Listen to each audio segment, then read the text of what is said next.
Hello friends and welcome. Thank you so much for joining me today. My name is Dana, and if you're familiar with the channel, you may already know that I am working on my 7th island, which is going to be half city core, half countryside.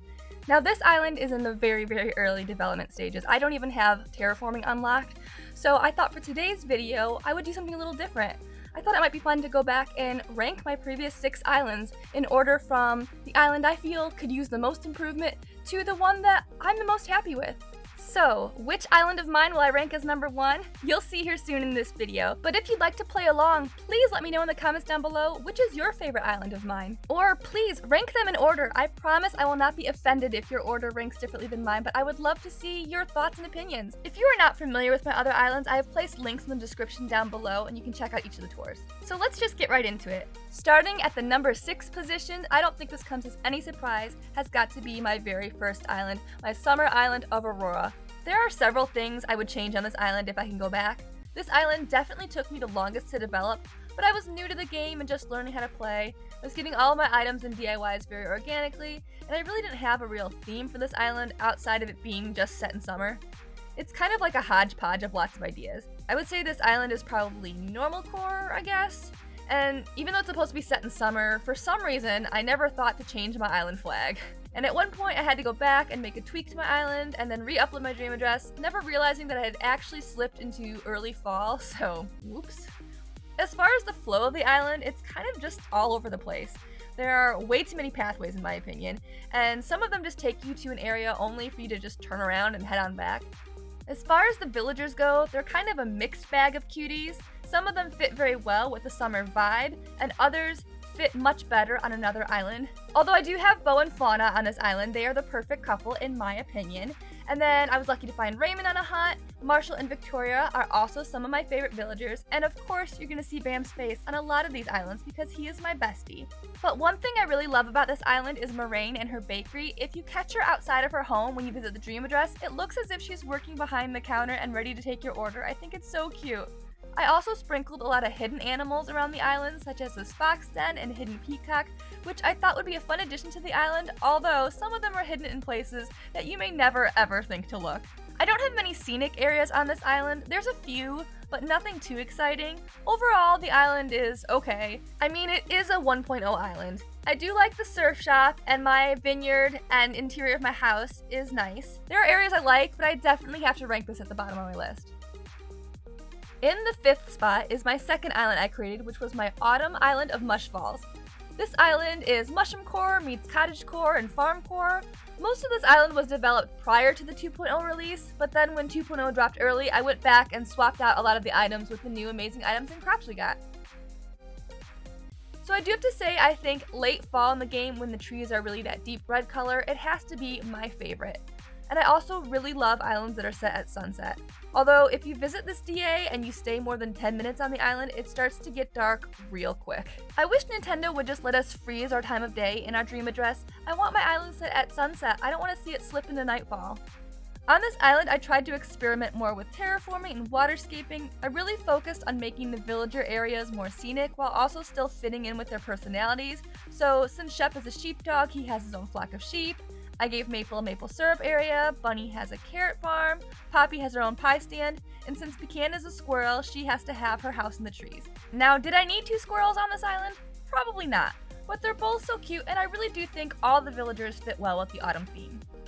This island includes a lot of mushroom decor, which are some of my favorite items in the game, and I tried to really work more on the flow of this island, although there are still some areas that just take you to a space only to turn around and head back. My peninsula on this island and the area behind it are probably my favorite peninsula areas I've ever created on any island, and I'm really happy with the waterfall overlook, although I really wish I had got more creative with my land bridges. They're really just very straight. On all of my islands, I do decorate the rep house interiors, however, I really wish I had taken time to redecorate the villager interiors on this island as well. None of them are redecorated, and that is something I really do regret. I love the warm colors and the villagers on this island, but I have to rank this in the 5th position. In the number 4 spot is my winter ski resort island of Glacia.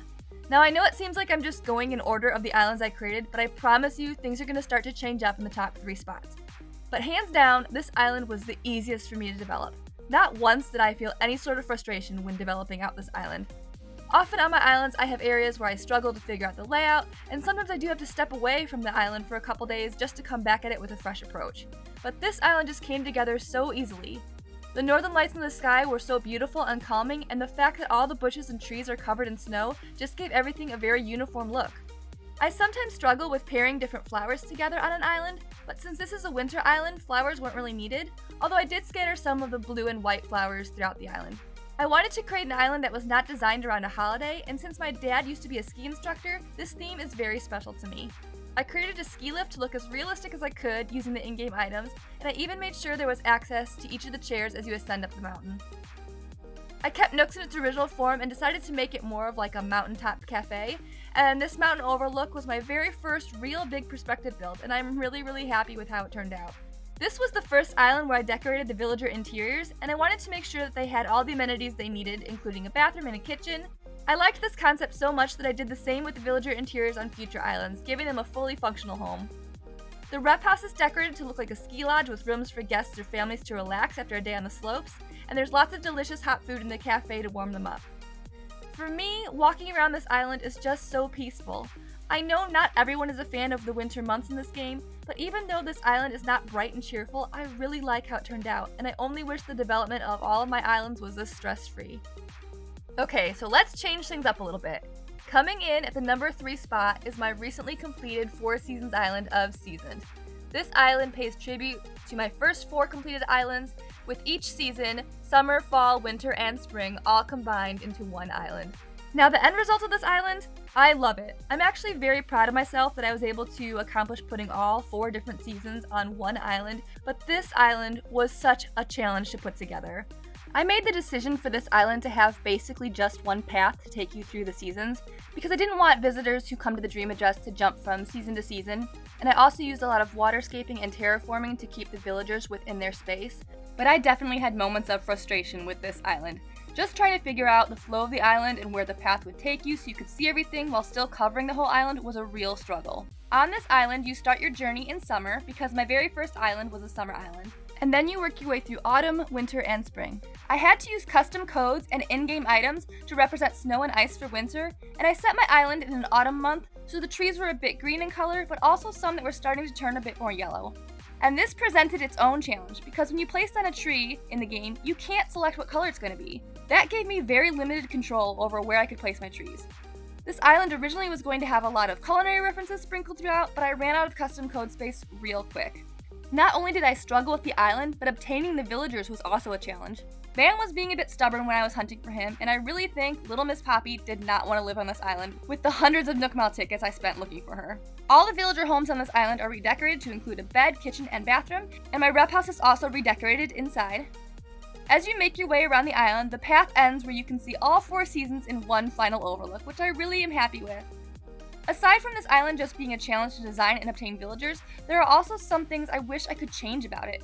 The areas for each of the seasons is not equally split by any means. Spring is by far the largest section, with summer being the smallest. I really wanted to set my dream address to a date where the trees in the autumn era were a bit more yellow, but that date took me to a very gloomy and rainy sky, so I had to make do with an earlier date. Also, when you get to the end of the path at the final overlook, there's no way you can get to resident services. It just ends. You can either hit the minus button and leave your dream, or retrace your way back all the way around the island. I did consider putting in a Mario pipe at the end, but it really just ruined the aesthetic. Overall, I do really love this island, but by far it was my most challenging one to create. Okay, so now we're in the final 2, and this was a really hard decision for me. But in my number 2 position is my horror movie themed island of Fog Hollow. I love this island so much. I had so much fun putting this one together. It includes over 25 references to horror movies or other classic characters, so you will see a lot of familiar faces if you are a horror movie fan. I personally actually am not a big horror movie fan, and that's partly why this island is in the number 2 spot. Several of the movies referenced on this island I've actually never seen before, so when developing out this island, I had to watch movie clips online for reference. And let me just say, I usually play the game at night when everyone in the house is asleep, and that's probably not the best idea for someone who gets scared a bit easily. But without a doubt, this island was the most fun to put together. I really enjoyed trying to recreate different scenes from movies, and I do have to thank all the amazing custom code creators out there for their incredible designs. My island would not be what it is without them. If you are interested in any of the codes for any of the islands, they are all listed in the description of each of the island tour videos, so you can go ahead and check those out. I tried to include all the horror greats on this island, such as Freddy Krueger, Michael Myers, Jason, and Ghostface, and I referenced lots of movies like Little Shop of Horrors, Ghostbusters, and Beetlejuice.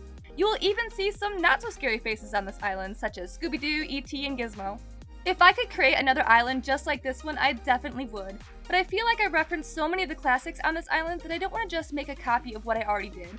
Although I am a little sad that some of the classic characters I wanted to include on the island had to be scrapped because I just could not find good custom codes. So unfortunately, Chucky, the Babadook, and Frankenstein's monster do not make an appearance on this island. This is the only island I created that did not include my bestie Bam, or even myself for that matter. All the villagers fit more of a spooky vibe, and the island reps are actually Sam and Dean from the TV show Supernatural. The rep houses have both been fully decorated, and the villager homes are also decorated to fit kind of more with the spooky theme. Some of my favorite overlooks I have ever done are on this island. I really am happy with how the werewolf overlook and Nightmare Before Christmas space turned out, and the hype I received over my perspective build of Dracula's castle is actually what got me started on YouTube. If Bam was on this island, it may have taken the top spot, but I still stand behind my decision that he just was not a right fit for this theme. This island was a very, very close contender for number 1, but definitely it was the one I had the most fun creating. And that brings us to our number 1 spot, my spring fairy core island of Novely. This was my 4th island I created, and I do love going back to revisit it. Being on this island just makes me smile. The pink and green colors and all the flowers really just puts me in a good mood. Cherry blossom season is definitely one of my favorites in the game. The trees are just so beautiful, and I love seeing all the petals floating around. This island has a bit of cottagecore mixed with a bit of whimsy. There is a big fairy tree near the back of the island with little homes and some fairies hanging about, and there is also a large butterfly field with spiral pond for you to frolic around. There are so many adorable villagers on this island, such as Molly, Sylvana, Bo, and Bones, and of course my bestie Bam is back. Every villager home is beautifully decorated to include a bed, kitchen, and bathroom, and the rep house is also fully decorated with a cozy and whimsical vibe. The beaches on this island are my absolute favorite from any island. Putting this gorgeous pond coat on the sand just really changed the space and made it more magical. I'm really happy with the area in front of Lily's house, and this just started a new obsession for me for putting water codes on the beach. I made ponds on the beach on both my Horror and Four Seasons Island. Part of the reason this island takes the number 1 spot is because some of the ideas I incorporated on this island really paved the way for my future islands. I loved how my rock waterfall turned out, and I had to also include one on my Four Seasons Island. And my idea of using the pergola to represent a flower field was something I also recreated on both my Horror and Four Seasons Island. On this island, I really started to play around more with terraforming out beautiful overlooks, and I just fell in love with making land bridges. I definitely prefer them now over the in-game bridges. Half the island has a kind of cozy little town vibe with quaint little homes and shops, while the other half of the island just has a bit of that magical, whimsical feel. Being on this island just makes me feel at peace and in my happy place, and so it has to take the top spot. And there you have it, all 6 of my islands ranked.